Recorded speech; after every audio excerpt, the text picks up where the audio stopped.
Her daughter-in-law mocked her shoes in front of the whole church. Ginny Barron didn't blink, didn't rise to the bait. Instead, she wore those shoes straight into a courtroom battle.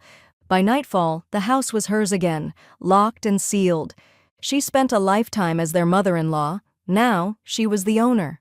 And when they tried to steal her legacy, the law answered for her.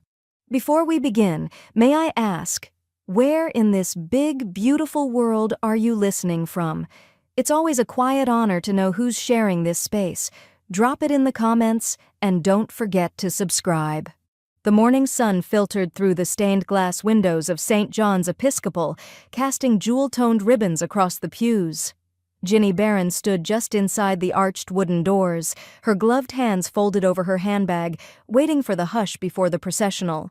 Her black dress, pressed and simple, didn't call attention. But the shoes, those shoes, did.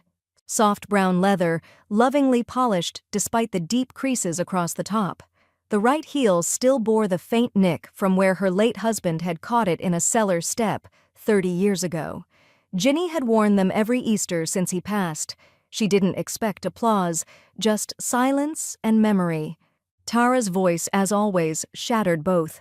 "Did the 1800s call?" she hissed, one seat down from her husband, Blake. "She's wearing their shoes." Blake gave a stiff chuckle, eyes fixed on the hymn book like it could save him. Maya flinched beside him, her thumbs gripping the edge of her skirt. And from 3 pews back, Dolores Cray turned slowly, like a cat that had heard a mouse squeak in the wrong direction. Ginny didn't turn around, didn't even blink. She glanced down at the scuffed toes, flexed her ankles gently, and lifted her chin. Her lips pressed together, not in offense, but as if anchoring something heavy inside. The choir launched into "Come Thou Fount," voices blooming through the cavernous ceiling. Ginny sang low and steady, her alto quiet but unwavering. Tara sang louder, pointedly. Blake mouthed the words like they tasted off. By the time the final "Amen" echoed through the nave, the congregation shuffled toward the double doors, heels clicking, handshakes exchanged. "Love your shoes," Tara said sweetly as she passed Ginny by the coat rack, snapping a photo from waist down. "Vintage chic, right?" She winked, tapping her phone. Ginny met her eyes. They belonged to a better woman's husband. That shut Tara up. Briefly. Outside, beneath the hanging Spanish moss, families scattered to brunch or errands. Ginny walked with Maya to her rust-spotted sedan. The shoes made a soft tic-tac on the cobbled path, just loud enough to be noticed, just firm enough to be remembered. Maya kept her eyes forward. "You okay?" she asked. Ginny gave a small nod. "I'm old, not fragile." Maya hesitated, then opened the passenger door. "They look like they've seen a lot." "They've walked through better places," Ginny replied, sliding into the seat. The ride home was quiet until Ginny's phone buzzed, a notification from Facebook. Tara Barron posted a new photo. "Vintage or tragic? Dar Sunday style." The image was angled just right, Ginny's calves, the worn shoes, the shadow of a church pew behind her. Hundreds of likes, a stream of snide comments. Bless her heart. Those relics belong in a museum. When your fashion sense dies before you do. Another buzz. A text from Maya. Just one word. Cruel. Ginny didn't reply. She simply reached into the glove compartment and pulled out a tiny leather notebook, the one she used to keep track of estate records, tax dates, and birth announcements. She turned to the first blank page in months, wrote the date, then in her narrow cursive, "Mocked, publicly, over James's shoes." She underlined James twice. Then she closed the book and looked out the window, her eyes following the live oaks lining the streets, branches bowed like watchful witnesses. She whispered something, low and private, then added a final note under the line, "They think it ends at Sunday. They have no idea what Monday brings." The brunch table gleamed beneath the dappled sun on Tara's back porch, a mishmash of reclaimed wood and high-end mimosa glasses. A cheese board sat untouched while the guests nibbled cautiously at the candied bacon Tara had plated just for aesthetic. A realtor from downtown laughed too loudly, an Instagram influencer dabbed at her lips with a linen napkin. Ginny sat quietly at the far end of the table, the chipped rim of her porcelain teacup brushing her lower lip. Sweet tea? No lemon. Just the way she always took it. Her eyes moved slowly, deliberately, from the rosemary garnish to the guest list. Historic homes have soul, Tara said loudly, lifting her glass with a practiced little smile. And we just fell in love with this one. I mean, how many people can say they own a piece of the Savannah district? Several heads turned toward Ginny. She didn't flinch. Instead, she took a sip of tea, the faintest clink of porcelain on her front tooth the only sound she made. She set the cup down on its saucer and folded her napkin over her lap. Calm, unbothered, observing. Across the table, Blake leaned back in his chair, pulling his sunglasses down as if the sun, not the silence, was suddenly too much. Tara turned her attention back to her audience. We've been updating everything. Fixtures, floors, that horrible mint green in the hallway? Gone. It's modern now. More us. Ginny let the statement pass like a breeze. That afternoon, back in her modest bungalow 2 streets over, she laid out the original property agreement on her kitchen table, smoothing it with her hands like linen before an iron. The parchment was crisp, corners sharp. It was one of the few things Blake had managed to sign on time nearly 20 years ago. Use of property, conditional. No rent to be paid, provided upkeep and maintenance are sustained. Transfer of title, not executed. Ownership retained. Virginia M. Barron. Ginny exhaled slowly, pressing her palm over her name. She glanced toward the sink where dishes from her solo breakfast still waited. Outside, the neighbor's screen door slammed. Then a familiar tap-tap came up the steps. Dolores Cray didn't knock. She just let herself in. Well, she certainly played the part of a homeowner today, Dolores said, setting a grocery bag on the counter like she belonged there. That girl put out 3 types of olives, and not one apology. Ginny turned the paper toward her. Do you remember this? Dolores adjusted her reading glasses, squinted. Oh, I remember all right. That was when Blake still called you Mama instead of the old woman, and she hadn't sunk her teeth in yet. She hasn't seen this version in years, Ginny said, folding the paper back into its envelope. Dolores smirked. Funny how new paint don't mean new ownership. That evening, Maya came by just after sunset, still in her school hoodie, earbuds dangling. She held her phone low and hovered in the kitchen doorway like she wasn't sure she had the right to be there. You saw the brunch post? She asked. Ginny nodded. She called it Our Forever Home. Maya shifted. They said they'd pay you back. For the plumbing and the roof. Eventually. Ginny looked up at her. Did they say that to you or in front of you? Maya hesitated. There's a difference. Ginny stood, moved past her to the window. The breeze carried the smell of jasmine and rust. She watched a beetle crawl across the porch railing. They're living in a house they didn't earn, speaking like they built it. Maya stepped forward, her voice quieter now. Are you going to let them keep it? Ginny didn't answer. Instead, she pulled down a shoebox from the hallway shelf, the one labeled Tax Year 03. Inside, receipts, estimates, and photos of the house's condition before Blake and Tara moved in. Water stains, sagging porch, termite damage. She ran her fingers over a brittle Polaroid of the cracked front steps. Then, carefully, she set the shoebox on the dining table and placed the signed agreement on top. The next morning, Ginny woke before the sun. No alarm, just instinct and weight. She boiled water for tea and pulled a file box from under the hallway cabinet, the one marked Barron Family, Legal. She placed it beside the shoebox from last night. Side by side, past and present stared her down. Inside the file box, she found what she was looking for: Blake's employment documents from when he worked as a junior property inspector in the early 2000s, tax filings, vehicle loan paperwork, every signature neat but unmistakably his, wide loops on the B, a lazy arc in the R's. The K always closed at the top. She placed those beside the property transfer form she had discovered last week, the one Tara had smugly referenced at brunch but never handed her directly. Ginny stared at it under the soft kitchen light. The signature on the new document was wrong, too neat, too symmetrical. Her son's writing had always leaned left, like it was trying to escape the page. But this one stood stiffly upright, like a name posing in church clothes. She traced the pen stroke in the air. No variation, no pressure shifts. A digital trace, maybe. Or worse, a copy-paste job made by someone who didn't know him at all. She sat back, folding her arms. Her breath came steady, but slower now. Her hand reached for the phone. The number was still in her landline's memory. Russell Dean, her late husband's best friend. Retired judge, trusted like an oak tree in a storm. The line rang twice. "Virginia?" came his voice, groggy but sharp. "I need to show you something," she said. "Not over the phone." "Courthouse Cafe?" he asked. Noon. The Courthouse Cafe still smelled like old paper and boiled eggs, but Ginny didn't mind. The familiarity steadied her.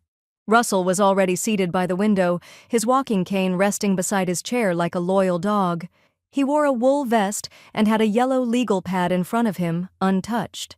She slid the forged document across the table. He adjusted his glasses and took a long look. Then she slid the real ones, at least 5 of Blake's true signatures, right beside it. Russell frowned. That's not his hand," she said. "No, it's not. This..." He tapped the fake signature. "This is a template trace, either done with an e-signature platform someone doctored, or printed and traced by hand, then scanned back in." Ginny stared out the window, watching people bustle in and out of the courthouse lobby. "So it's fraud." "Worse," he said. "It's intentional fraud. Someone forged this, someone who either knew what they were doing or thought you didn't." He leaned back. "Who notarized this mess?" "No notary stamp. Just a digital confirmation code, all fake." Russell's jaw tightened. "And your name's not on any of it?" "Not a mention," she said. "They tried to scrub me like I was a broken window." Russell looked down at the form again, and then up at Ginny. "They're stupid," he said. Ginny gave the faintest smile. Arrogance usually is. Back at home, the light on Ginny's phone blinked. A new Facebook post from Tara Barron. Tara Barron is feeling accomplished with Blake Barron. Finally official homeowners, power couple Nauer Savannah life.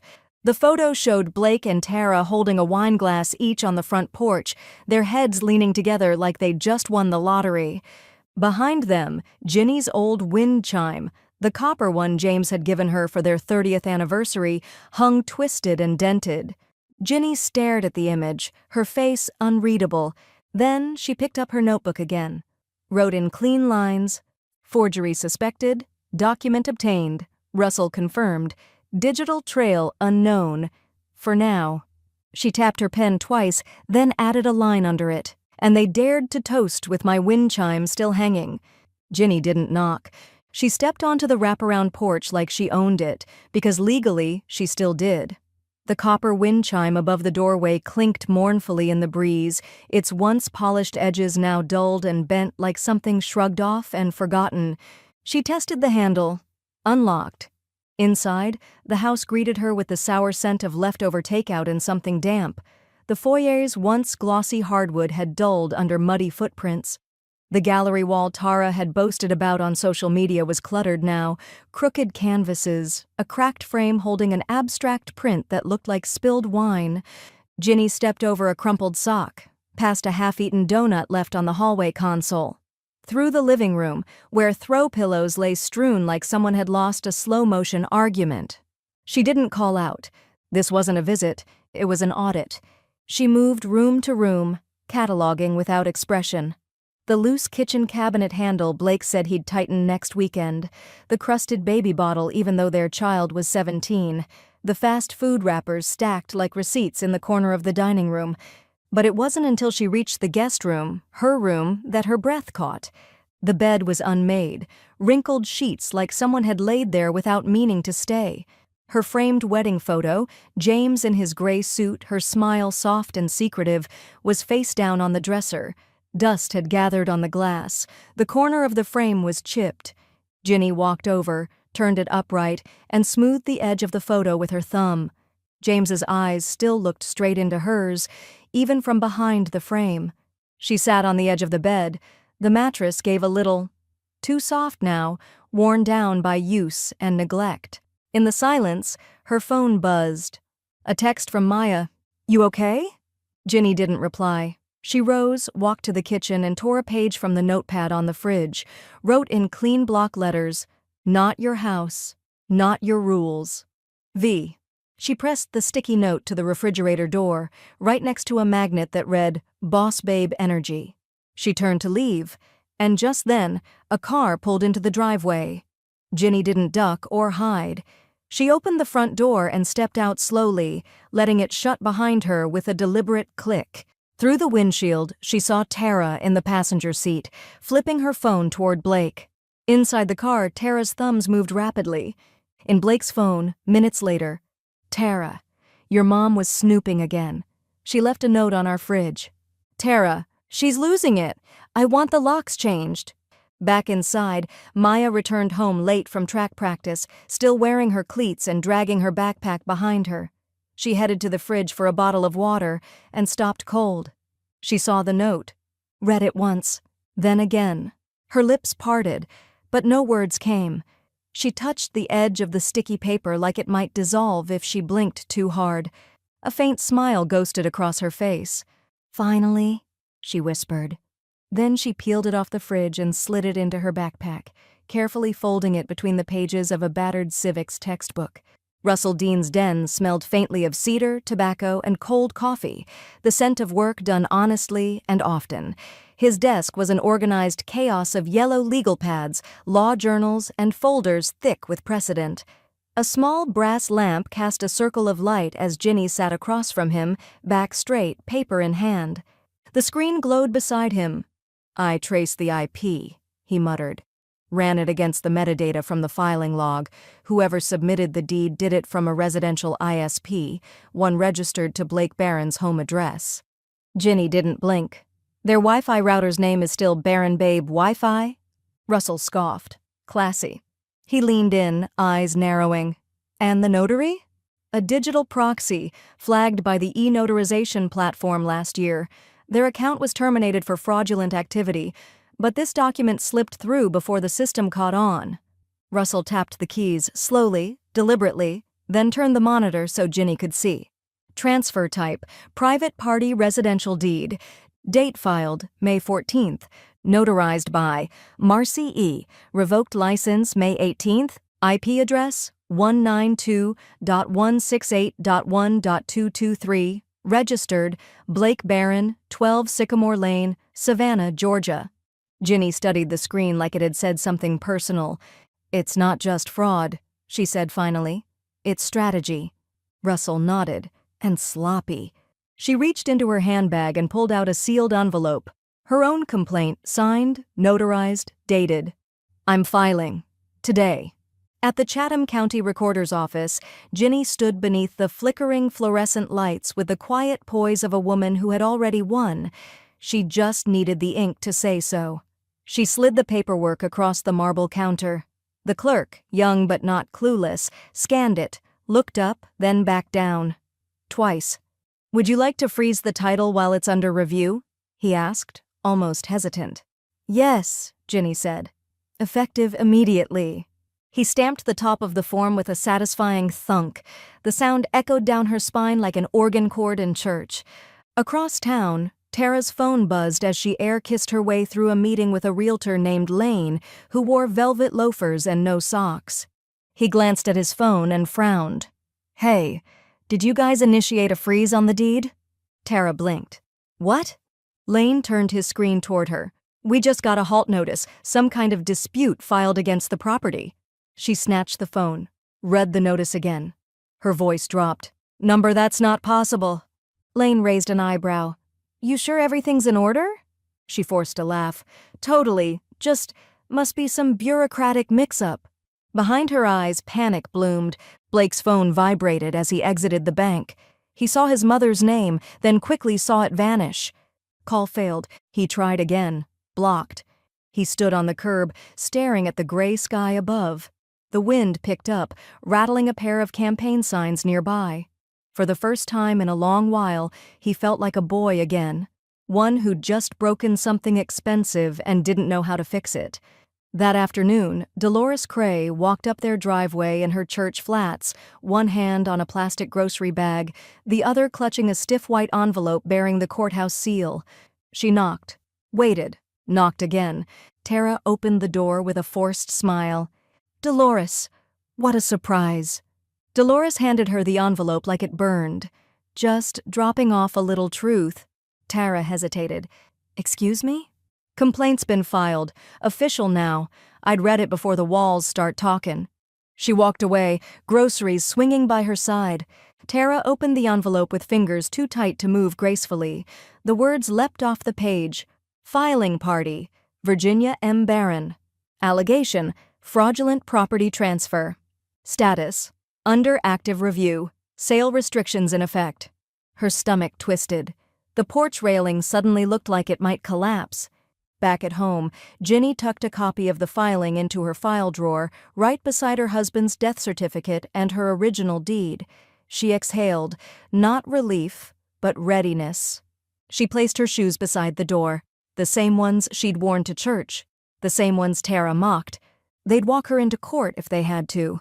On Friday evening, Savannah's air was thick with jasmine and pretense. Across Sycamore Lane, fairy lights blinked lazily in the canopy of a magnolia tree that had stood since Eisenhower's first term. Beneath it, the garden shed had been converted, badly, into a bar, with neon script reading "Sip Happens" mounted above a mini-fridge.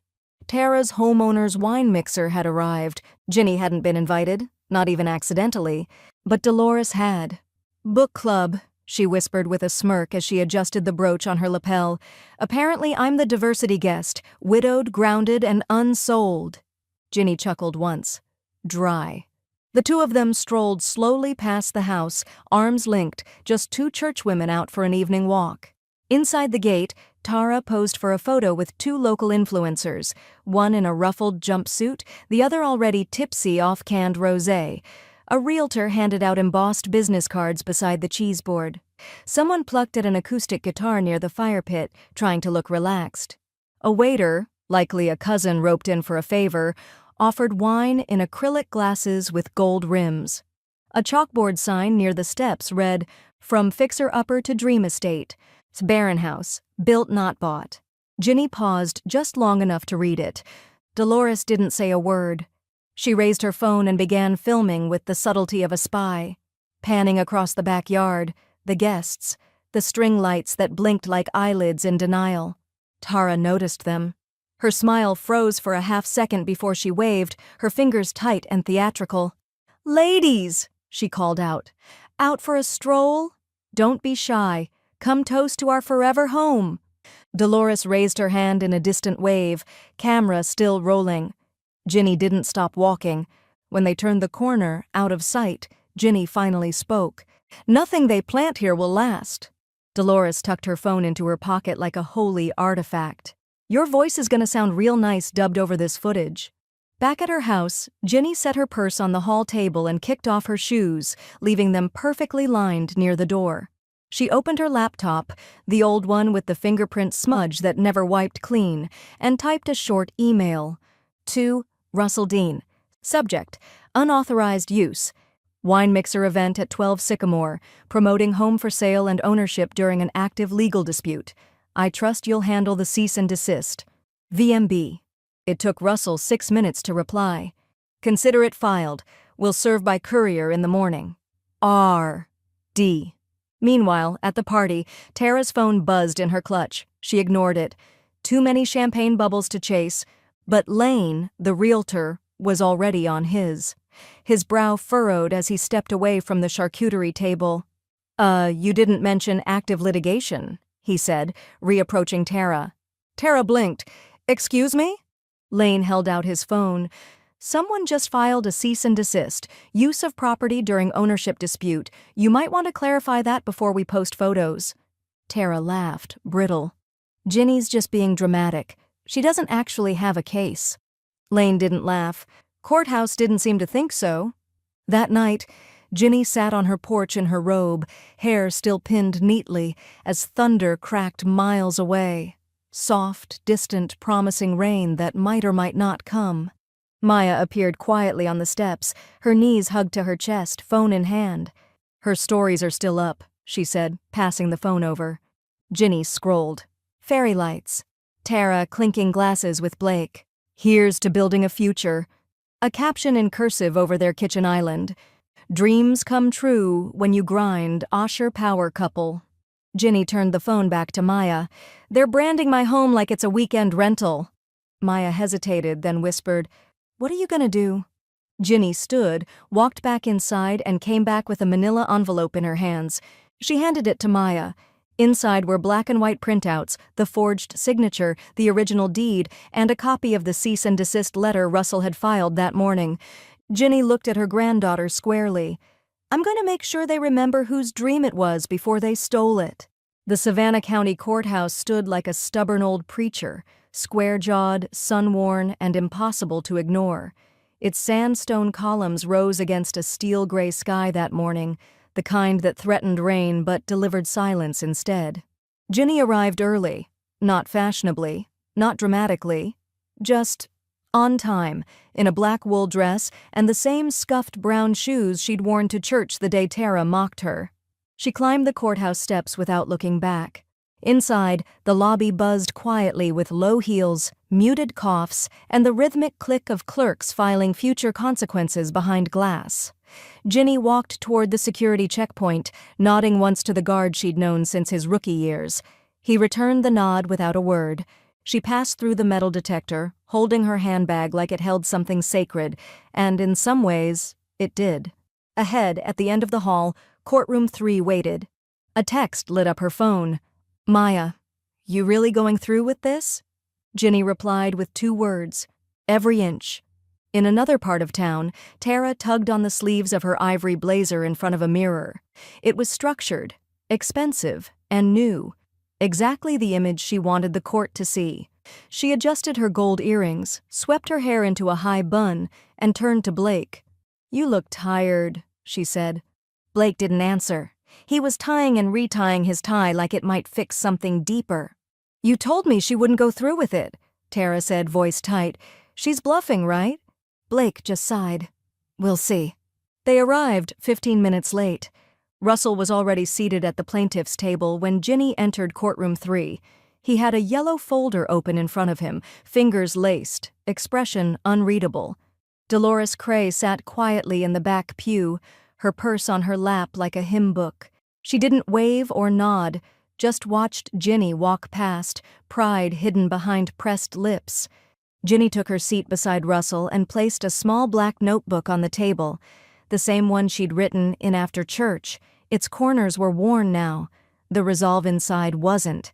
The bailiff called the room to order. The judge entered, a woman with sharp glasses and no tolerance for theatrics. She sat, adjusted her robe, and looked directly at Ginny's side of the courtroom. Case number 234-5B, Barron v. Barron. Allegations of fraudulent transfer of residential property. Parties, state your names for the record. Ginny rose first. Virginia M. Barron, plaintiff. Blake stood slowly. Blake James Barron, defendant. The judge raised an eyebrow. "Mrs. Barron, is the opposing counsel present?" Russell stood. "Your Honor, I'm representing Mrs. Barron. The defendants are representing themselves." A beat of silence. Then the judge turned to Tara. "And you are?" Tara stood, eyes bright but voice brittle. I'm his wife. We live there. The judge raised a hand. "You're not the defendant. He is." Tara sat down, jaw clenched so tightly the muscle twitched. Outside, storm clouds gathered like gossip. Inside, Russell opened the yellow folder. "We intend to prove the following," he said calmly. "That the deed to the property at 12 Sycamore Lane was transferred without legal consent, using a forged signature, unauthorized notarization, and improper digital submission, all without the knowledge or approval of the legal owner, Virginia Barron." The judge glanced down at her docket. "And do you have exhibits to support this?" Russell's voice was cool. "Dozens." Blake shifted in his seat. Tara's nails clicked anxiously against her clutch. Ginny said nothing. "Not yet." It happened on a Tuesday. The sky was clear, as if nature itself had paused to let the ugliness unfold. The video hit Maya's phone before lunch, sent anonymously from someone at school. The shaky footage captured Tara in workout clothes, hair in a clip, holding a flathead screwdriver in one hand and a steaming coffee in the other. She crouched by the front gate of 12 Sycamore, the wrought iron plaque just visible above her shoulder. V.M. Barron, EST 1992. The name had hung there for 31 years. Tara didn't struggle. The screwdriver slipped beneath the corner, and with one precise yank, the plaque snapped off. She looked at it for a beat, then dropped it into a garbage bag and laughed. "About time?" she muttered to no one. Then louder to the person filming, "History's cute. Ownership's cuter." Maya's thumb hovered over the pause button. Her stomach churned. She didn't forward the video. She drove to her grandmother's instead. Ginny was pruning her roses when Maya arrived, her hands covered in dirt and determination. She barely looked up. "They got to it," Maya said. Ginny clipped a stem, finally glancing over. "To what?" Maya held out her phone. Ginny didn't take it at first. She just wiped her gloves on a towel, then reached for it and pressed play. She watched the entire video in silence. No flinch, no raised brow. Only when Tara's voice said, "Ownership's cuter," did Ginny's mouth tighten. Not anger, not pain. Resolve. She handed the phone back. "Come with me." The engraver's shop smelled of brass dust and oiled wood. A bell chimed overhead as Ginny and Maya stepped inside. The walls were lined with nameplates, military memorials, pet tags, and door signs. A long glass case divided the room, behind which a man with silver hair and thick glasses looked up. "Miss Barron," he said. "Been a while." Ginny reached into her handbag and placed a folded piece of parchment on the glass. "I'd like this replicated. Same size, same shape, just one change." He leaned in, reading her notes. "Virginia M. Barron, original owner, 1992 to present." "Elegant," he said. "Subtle flex." "Make two," she said. 3 days later, Ginny walked into courtroom 3 with the new plaque wrapped in brown paper. Russell raised an eyebrow as she handed it to him without a word. He unwrapped it halfway and let out a quiet breath through his nose. "You want this in as Exhibit J?" he asked. "Label it, original owner markings," she said. "Include the engraving order receipt." Russell nodded. "It'll land harder than a closing argument." At 12 Sycamore, the front gate now sat bare, rust lines outlining where the plaque had once been. Tara hadn't replaced it with anything, just a clean slate where someone else's name had once claimed ground. Blake noticed the silence in the front yard more than usual. The magnolia tree had started dropping yellowed leaves. The wine mixer banners had been taken down, but their shadows lingered on the siding. He leaned against the porch column and rubbed his temples. "She's serious," he said quietly. Tara didn't look up from her phone. "She's bitter." Blake turned to her. "What if she wins?" Tara laughed. "She won't. She's just mad. It's a bluff." Blake didn't laugh. "What if it's not?" Tara finally looked at him, her expression hard. "Then maybe you should have read what you were signing before you let me file it." That landed. Blake didn't respond. He walked back inside and closed the door with more finality than force.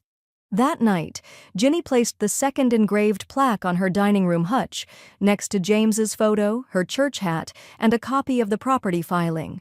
She lit a small candle in front of it, then stood back, arms crossed. Behind her, Maya watched quietly. "Feels like a headstone," Maya said. "No," Ginny answered. "A boundary." The courthouse buzzed louder today. Not with chaos, with attention. Local reporters loitered near the entrance, pretending to check their phones.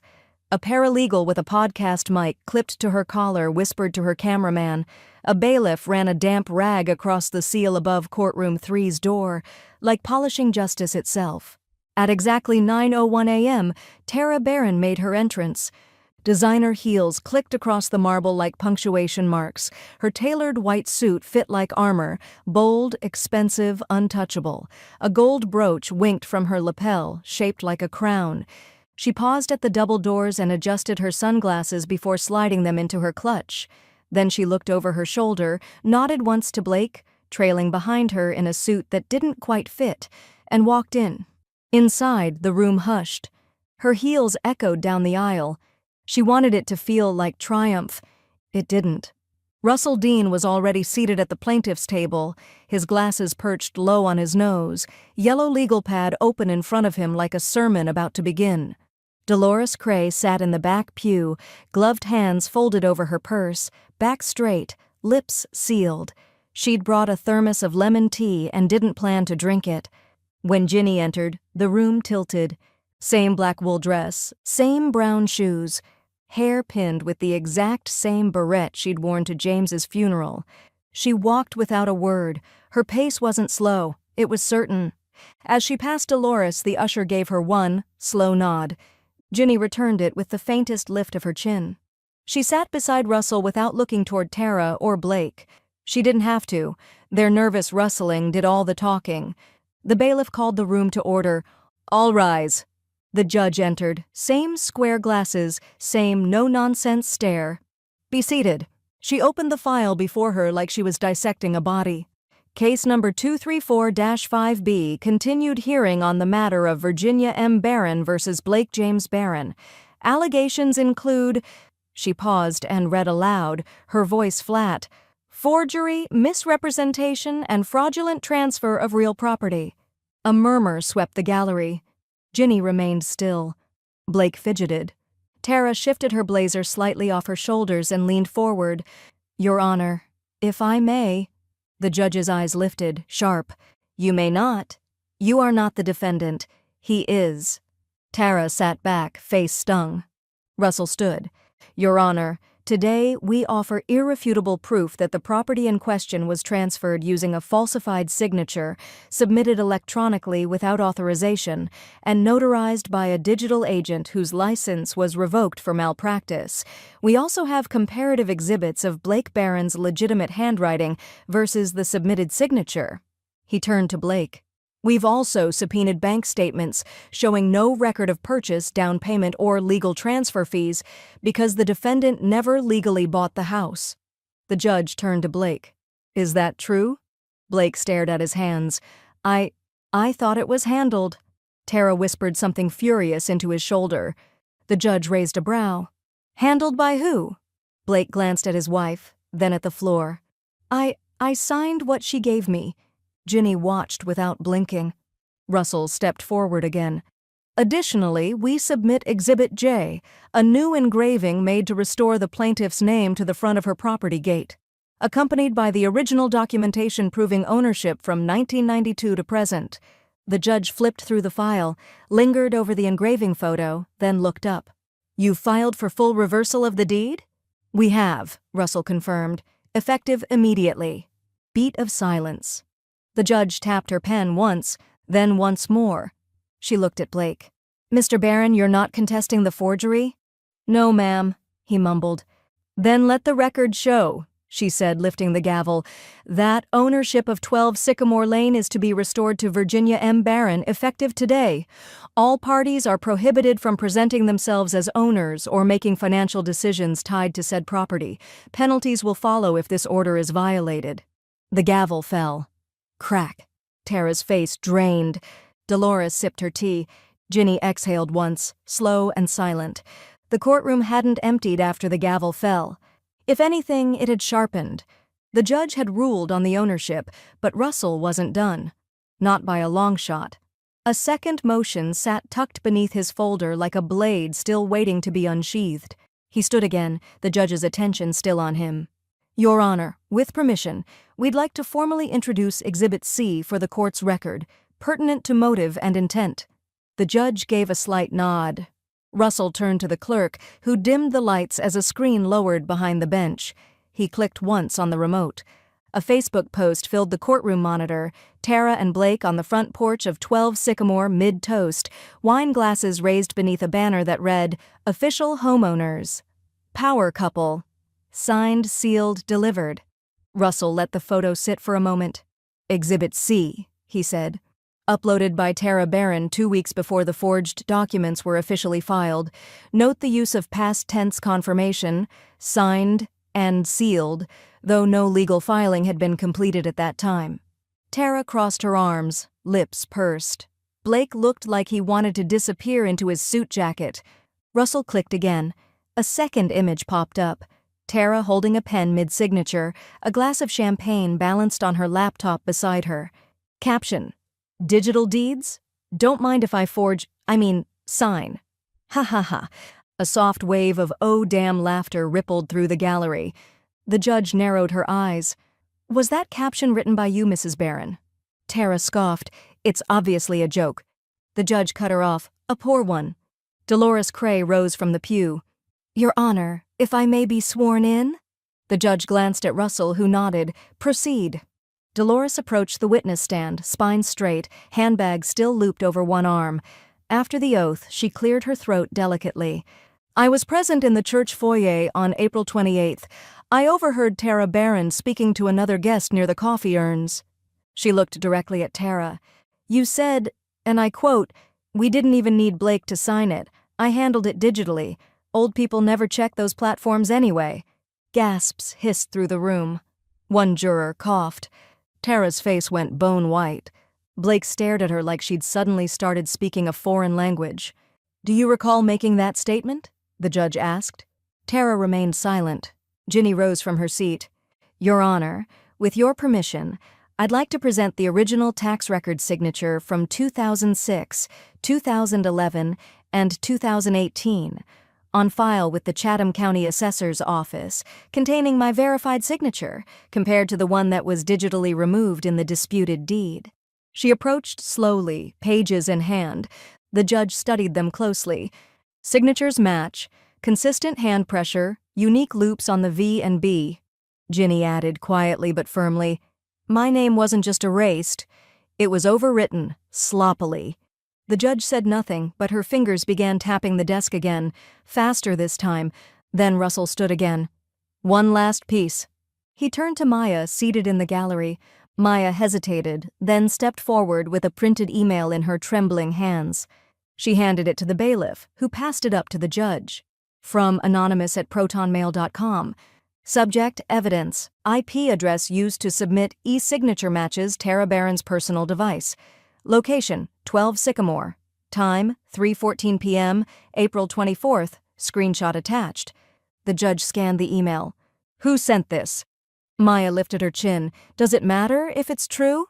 The judge said nothing for a moment, then handed the email back.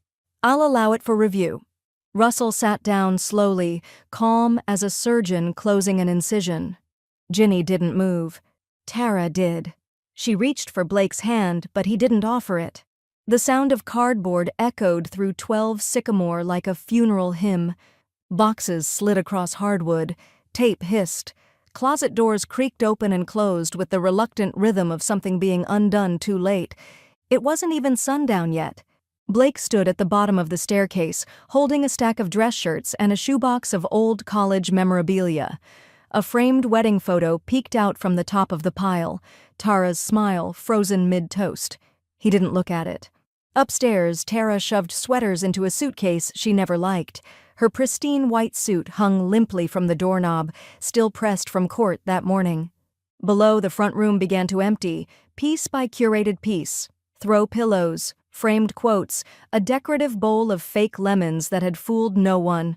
Maya sat on the couch, legs crossed, earbuds in, arms folded. Watching, not helping. You could try looking less smug, Tara snapped, appearing at the bottom step. Her eyes were red from either rage or exhaustion, maybe both. Maya pulled out one earbud. I'm not smug. Then what is this? Tara waved her hand toward her. You just sit there? Judging us? You don't say a word, don't lift a finger? You let your grandmother bulldoze this family like it's nothing, like we deserved this? Maya didn't flinch. I didn't let her. You did. Tara stared at her like she didn't recognize the girl in front of her. Unbelievable. Maya stood slowly. I'm going to Ginny's. If either of you need help packing, call a mover. Then she walked out the front door without another word. Across the street, Ginny stood at the edge of her garden gate, arms folded over her coat. The magnolia leaves whispered above her, scattering late summer yellow across the grass. Her expression was still. She didn't smile when Maya walked up the path. Boxes are showing up, Maya said. No one's talking. They never do, until they've run out of noise, Ginny said quietly. Maya leaned against the fence. She tried to make it my fault. It's easier to blame silence than face the echo, Ginny said. From her porch, Dolores Cray called out, waving a glass baking dish covered in foil. I come bearing cobbler, she announced. Best eaten after victory, or spite. Either way, it's got cinnamon. Maya smiled for the first time all day. Ginny walked to the porch steps and took the dish with a nod of gratitude. Russell's email buzzed in her inbox just as she sat it down. Subject: Final judgment filed. Enforcement copy en route. Registry updated. It's done. R.D. She stared at the screen a moment, then locked her phone.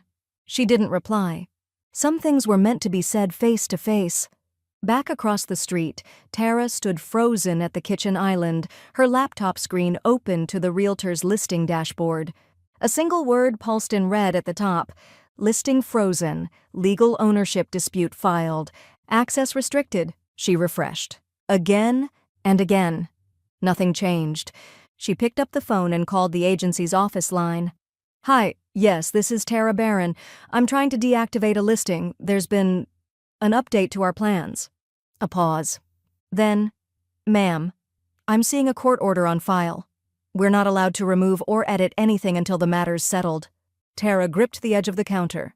It was settled, just not in my favor. She hung up, quietly, then closed the laptop. At Ginny's dining table, Maya poked her fork into the warm cobbler. You think they'll actually move out? Ginny poured 2 glasses of iced tea. They don't have to believe it, just obey it. Maya blinked. You're not mad? I was. Then I decided to be finished. Maya nodded. A single box truck rumbled past outside. The envelope was plain. No dramatic seal, no legal flourish, just a cream-colored rectangle with a return address from the Chatham County Clerk's office. It sat untouched on the kitchen counter for most of the day, ignored while Blake wrestled with bubble wrap and Tara hovered over the thermostat like it might suddenly yield control back to her. It was Maya who saw it first. She didn't say a word, just picked it up and laid it in front of Tara like a waiter placing the check after an expensive meal no one could afford. Tara stared at it, then back at Maya. What is this?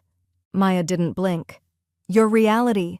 Tara tore it open with the edge of a manicure already chipped. She read it once. Then again. And a third time. Slower this time. Lips barely moving. Like reading it differently might change the outcome. Across the room, Blake stood still, box cutter in hand. Well? He asked. Tara didn't look up. Say it, Blake pushed. Tara's throat moved before her voice caught up. We lost. She handed him the judgment, and Blake read it aloud without needing permission. Final ruling. Full legal ownership of 12 Sycamore Lane is hereby restored to Virginia M. Barron. All previous filings and transfer attempts are declared null. All renovations completed under unauthorized ownership shall be compensated by the defendants, Blake and Tara Barron, within 90 days of judgment. He kept reading. The defendants are required to vacate the premises within 30 days of the date of this ruling. A long silence stretched between them. Tara leaned heavily on the kitchen counter. Her hands, once used to gripping wine glasses and social leverage, were now flat and open. She looked small. Blake finally asked, his voice hoarse, What do we even do now? From the hallway came Maya's voice, calm, unshaken. You get out of her house. Neither parent responded. Maya picked up her backpack from the hallway bench and slung it over her shoulder. She offered me the guest room, if I want it. Tara's head shot up. You're serious? I'm tired of living in someone else's lies, Maya said. Tara opened her mouth to reply, but whatever she meant to say got lost between pride and panic. Maya walked out without slamming the door. At Ginny's house, the kettle whistled just as Maya stepped onto the porch. Ginny was already at the table with 2 mugs and a folder sealed with a courthouse stamp. She didn't ask what brought Maya over. She just poured the tea. Maya sat. They got the judgment. I know, Ginny said. Russell forwarded the copy. They didn't take it well. Ginny stirred honey into her cup. People who build their lives on stolen ground rarely do. Maya hesitated, then asked, Is it weird that it doesn't feel like revenge? Ginny met her eyes. It's not revenge, it's restoration. Across the street, the mood in 12 Sycamore had turned ghostly. Tara tried to cancel the realtor listing for the 4th time. Still locked. She refreshed the dashboard again. Nothing. Blake sat at the dining table, the judgment copy beside him, staring at a wall like it had betrayed him. Tara paced. We're going to fight it. Appeal. Sue. Blake didn't even look up. With what money? She stopped pacing. Then what? We just roll over? He shrugged. It's her house. Was always her house. You're the one who thought we could take it like a souvenir. Tara threw her phone across the couch. It bounced but didn't break. Nothing was breaking the right way anymore. The sun was high and merciless. August had burned the sidewalks pale. The air smelled like warm dust and wilted magnolia. Across 12 Sycamore Lane, 2 uniformed movers pushed a dolly over the warped threshold of the front porch, balancing a box labeled wine racks, fragile in one hand and a tuft of velvet throw pillows in the other. The last of Tara's curated life was leaving, slow, one box at a time. Ginny stood at the sidewalk, same brown shoes, same black dress, creased now with time, but untouched by defeat. Her arms were folded, her eyes steady. She didn't gloat. She witnessed. Inside, the movers said little. Their movements were efficient, practiced. They weren't part of the war, just called to carry its spoils. Blake handed off a final box, something small and rattling. No one asked what was inside. Tara hovered by the fireplace one last time. Her sunglasses were on, though no one could see her crying. Her face was red around the edges, flushed not from heat, but from something deeper. Humiliation she couldn't polish away. Maya stood at the edge of the porch, backpack slung over one shoulder. She glanced back once before stepping down to Ginny's side. She left the good dishes, Maya said quietly. Ginny gave a faint shrug. Maybe she thinks they won't break without her. Maya looked up at her. I hope one day I grow into those shoes. Ginny didn't smile, but the corner of her mouth curved. They're heavier than they look. Tara came out just then, heels clacking against the wood, the sharp rhythm of someone pretending not to limp. She didn't look at Maya, didn't look at Ginny either, until she passed her. This isn't over, she said, voice flat and venom-laced. Ginny replied without flinching. No, dear, it's recorded. Tara stopped in her tracks. Ginny gestured toward the front door, where a yellow paper now flapped gently in the breeze, taped over the welcome sign that once read, Good Vibes Only. Official Notice of Judgment Enforcement, Chatham County Superior Court. Property title, 12 Sycamore Lane. Legal owner, Virginia M. Barron. Case, 234-5. B. Final and non-appealable. Status, enforcement in effect. A black and white seal at the bottom sealed its fate. Tara turned away, fast.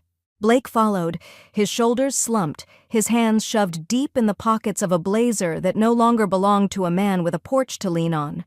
One of the movers nodded toward Ginny as he rolled the final box down the driveway. All cleared, ma'am. Property's yours. Ginny gave a polite nod. Always was. He tipped his cap. Nice garden, by the way. She watched them drive off in a truck that coughed dust behind it, a final exhale. Maya walked up the front steps, slowly, reverently, like she was stepping back into something sacred. Ginny followed behind her, hand grazing the railing James built long before Blake grew tall enough to help. They didn't say anything as they passed through the front door, but something shifted, like air exhaling, a closing, and a beginning. Inside, the house was hollow. Not empty, just cleared. The walls felt taller again. The light came in softer through the windows without the garish velvet drapes. In the corner of the entryway, Ginny's plaque leaned against the wall, Virginia M. Barron, original owner, waiting to be hung again. Maya dropped her bag on the stairs and turned to Ginny. Where do you want to start? Ginny looked around, then nodded toward the kitchen. Let's get the real dishes out. The paint roller moved slow and steady across the wall, pale blue bleeding over the old beige-like memory softening into clarity. Ginny stood in her socks, sleeves rolled to her elbows, a plastic tarp crinkling underfoot. A radio on the windowsill hummed an old Sam Cooke song, low, gentle, half prayer, half promise. The guest room, her room, was becoming hers again. Maya sat cross-legged on the floor, unpacking a box labeled legal/personal. She held up a framed photo. James in his gray suit, Ginny in a wide-brimmed hat, both smiling like the camera had caught them in the middle of a secret. Ginny didn't turn around. Windowsill. Maya walked it over and placed it beside two other items already lined up with care. James's Bible, worn soft at the corners, and the scuffed brown court shoes, the ones Tara had once mocked, the ones Ginny had walked in anyway. Sunlight spilled across the sill like acknowledgement. Ginny stepped back from the wall. "Second coat'll hold better," she murmured. Maya set the empty box aside. "You want help with the shelf?" Ginny handed her a screwdriver without answering. Together they knelt, bolts scattered between them. The shelf was simple, white, sturdy. They built it slowly, deliberately, neither speaking much. Nails clicked, wood creaked, the radio played on. Once upright, Ginny began placing things. Top shelf, the court ruling in a leather binder. Second shelf, photocopies of every exhibit. Third shelf, a smaller folder labeled Maya's copy. Maya tilted her head. "What's that one?" "In case I'm not here one day," Ginny said, matter of fact. Maya frowned. "That's morbid." "It's prepared." Ginny stood, cracked the window open. A breeze wandered in, gentle and sweet, rustling the lace curtain. Outside, cicadas buzzed their approval, like they'd been waiting for this moment too. "I haven't opened this window in 3 years," Ginny said softly. "You should," Maya said. "The air still knows you." Downstairs, the doorbell rang. Maya wiped her hands on her jeans. "I got it." Ginny nodded and returned to the wall, touching a faint paint streak with her finger. When Maya opened the door, Dolores Cray stood on the porch with a pitcher of sweet tea and a small cardboard box. "Afternoon," Dolores said. "Thought the paint fumes might need a chaser." Maya grinned and took the tea. "What's in the box?" A new mailbox plate, Russell pulled strings, courthouse engraving, official seal included. She held it out like a trophy, etched across brushed aluminum, Virginia M. Barron, legal owner, 12 Sycamore Lane. Maya turned it over in her hands, her voice quieter. "She'll love it." Upstairs, Ginny stood before the freshly painted wall. Pale blue caught the light like hope. She didn't cry. She'd done that already. This was not grief. This was reclamation. Maya entered the room again, holding the plate. Ginny took it in both hands. "Where'd it come from?" "Dolores and Russell." Ginny nodded once. "Then it'll last longer than the last one." They stood in silence. Then Maya said, "You're not just a widow, you know." Ginny arched an eyebrow. "No?" "You're a wall." Ginny blinked. "People push," Maya continued. "They lean, they scratch, and you stay standing." Ginny didn't answer at first. She just turned to look at the shelf, the photo, the breeze still drifting through the open window. Then she smiled, small but real. "You'll be one too someday," she said. Maya shrugged. "Maybe, if I'm lucky." Ginny placed a hand on her shoulder. "Luck's not enough, but it's a start." The porch swing creaked a lullaby of ownership. Ginny sat with her feet propped on the rail, legs crossed at the ankle, her shoes placed neatly beside her. The brown ones, the same scuffed court shoes she wore through every hearing, every storm, every silence Tara mistook for surrender. The house behind her glowed faintly in the late afternoon sun. Not grand, not modern, just hers. Across the lawn, Maya sat in the shade of the magnolia tree, charcoal smudges on her hands and knees. She held her sketch pad steady, eyes flicking between the porch and the page, her pencil dancing over the lines of the shutters, the eaves, the trim, every stroke laid with care. "Your roof's crooked," she called. Ginny didn't look up. Life usually is. Maya smiled and kept drawing. The mailbox stood proudly now, Tara's name long scraped off, buffed out like a bad dream. In its place, a gleaming metal plate, newly drilled in, Virginia M. Barron, legal owner, 12 Sycamore Lane. No hashtags, no filters, just fact. A familiar rumble approached from down the block. Russell's old Chevy coasted to a stop, and he emerged with dust on his jeans and a bottle in his hand. He held it up. "Sherry, mid-tier, but the cork's real." Ginny raised an eyebrow. "You bring glasses?" Russell reached into the paper bag. "2." He took the porch steps, slow. When he sat beside her, the swing shifted slightly, like it had been expecting him. "Justice," he said, uncorking the bottle with a practiced twist, "is sweeter with dust on the boots." Ginny held out her hand. "Then pour before it cools." They sipped in silence a moment, the kind of silence that earned its peace. No sirens, no arguments. Just the soft breeze rustling the magnolia leaves and the quiet scratch of Maya's charcoal in the grass. "Anything else coming down the pipeline?" Ginny asked finally. Russell shook his head. "Title's clean. Court's satisfied. Tax office stamped everything this morning." He glanced at the shoes beside her. "You keeping those ready just in case?" Ginny took another sip. "Retiring them." She stood, walked inside, and returned with a glass shadow box in her arms. Inside it, the brown shoes, now resting on a velvet cushion, scuffs and all. A small brass plaque read, "Exhibit A, never count out the quiet woman." Russell let out a low whistle. "You're putting those on display?" Ginny eased the case onto the porch table like it belonged in a museum. "They earned it." Maya walked up just then, her sketch finished, hands still dark from the charcoal. She studied the shoes. "Feels like a trophy." Ginny nodded once. "Or a weapon." The doorbell rang. All three turned their heads. Ginny rose slowly, the swing settling behind her. She walked across the hardwood foyer, past the shelf of court documents, the guest room painted sky blue, and opened the door. A young girl stood there, maybe 15, maybe 16. Oversized backpack, nervous smile, voice quiet but brave. "Miss Ginny?" she asked. "My mom said you used to work in law?" Ginny stepped onto the porch, tilting her head. "Still do, now and then." The girl fidgeted. "I have this school project on property rights and, well, my teacher said if anyone could explain what precedent meant in real life, it'd be you." Behind her, Russell chuckled.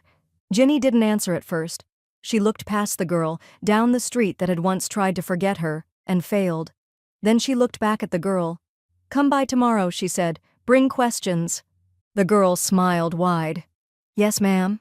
As the girl turned to leave, Maya bumped Ginny's shoulder. "Recruiting already?" "Just returning the favor," Ginny said.